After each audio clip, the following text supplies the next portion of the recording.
Partons en région Provence-Alpes-Côte d'Azur à présent pour découvrir au nord du Vaucluse les sites antiques de Vaison-la-Romaine que vous avez classés à la 8e position. Au pied du Mont Ventoux, les sites gallo-romains de Puymain et de la Villasse constituent l'ensemble archéologique visitable le plus important de France. Ils furent construits au 1er siècle de notre ère par le peuple gaulois des Vauconces qui adopta le mode de vie romain. Sur près de 15 hectares arborés, ces vestiges de l'ancienne ville marchande avec un forum, de somptueuses villas ainsi qu'un théâtre témoignent de plus de 2000 ans d'histoire. Depuis plus de 30 ans, Anna Maria Mellard guide les touristes à Vaison. Au pied de la haute ville médiévale, le pont romain qui enjambe l'Ouvèze est le point de départ vers la ville antique. Le pont constitue un trésor à Vaison. Vous avez cet héritage de l'Antiquité, cette arche qui est là depuis environ 2000 ans. Comment se lasser de ce patrimoine ? Pendant de nombreux siècles, le pont et ses deux arches, surnommées les lunettes, sont les seuls vestiges visibles de l'époque gallo-romaine à Vaison. Mais son riche patrimoine était toutefois connu de ses habitants et de nombreux objets découverts par des paysans finissaient dans des musées du monde entier. Il faudra attendre le XXe siècle pour que le site soit enfin officiellement mis à jour. Notre Joseph Sautel, un chanoine qui était très jeune, 19 ans, ouvre une période exceptionnelle dans l'archéologie des Vaisons. Et il fallait qu'il fasse sa thèse. Et le thème, c'était Vaison dans l'Antiquité. Il commence à faire la fouille en 1907. Il va mettre au jour des nombreux fragments de marbre dans la fosse du théâtre. La ferveur s'empare de la petite ville qui se rend rapidement compte de l'importance de ses premières découvertes. Les fouilles vont pouvoir se poursuivre avant-guerre grâce aux premières subventions publiques ainsi qu'à un important mécène dans les années 20. Maurice Burrus, député du Haut-Rhin, adorait les antiquités, il voyageait beaucoup et il débloque des fortunes entières pour Vaison. Grâce à lui, le théâtre a été complètement restauré.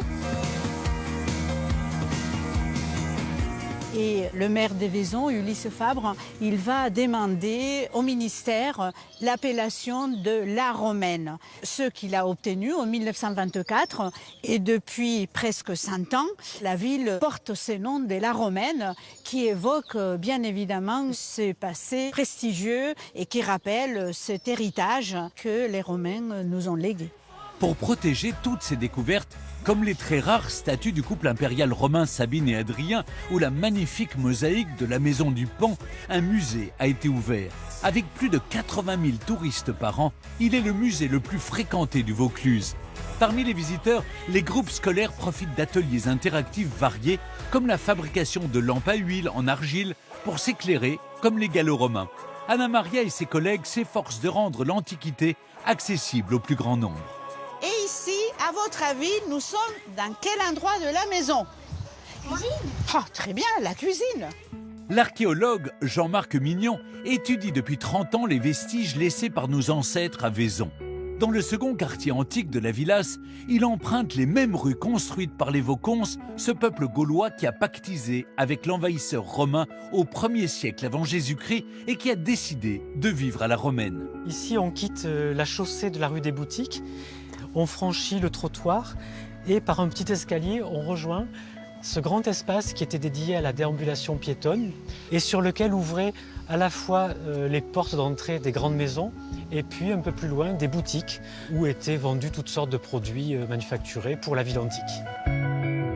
Et ici, on peut voir de façon assez nette la trace laissée par la fermeture de la boutique qui était constituée par des panneaux coulissants qui venaient se bloquer par une porte qui, elle, fermait autour de son axe en fait.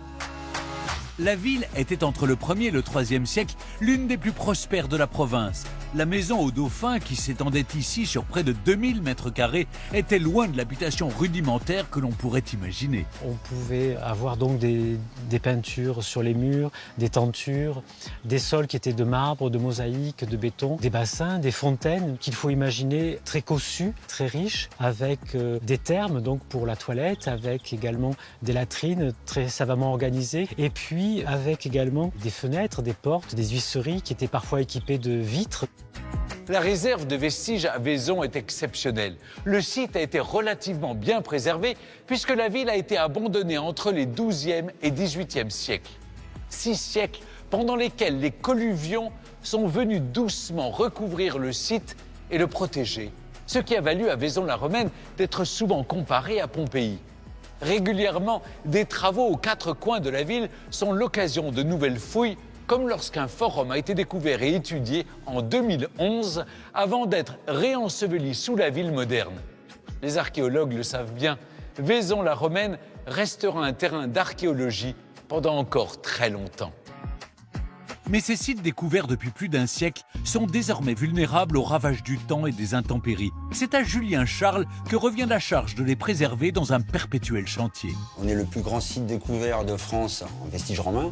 Et donc tout ça, c'est à l'air libre et naturellement, il faut préserver, entretenir. C'est pour ça que j'ai élaboré donc, ce mortier sur les couvertines en haut pour essayer de un maximum protéger les structures antiques afin que l'eau ne rentre pas dedans. Voilà.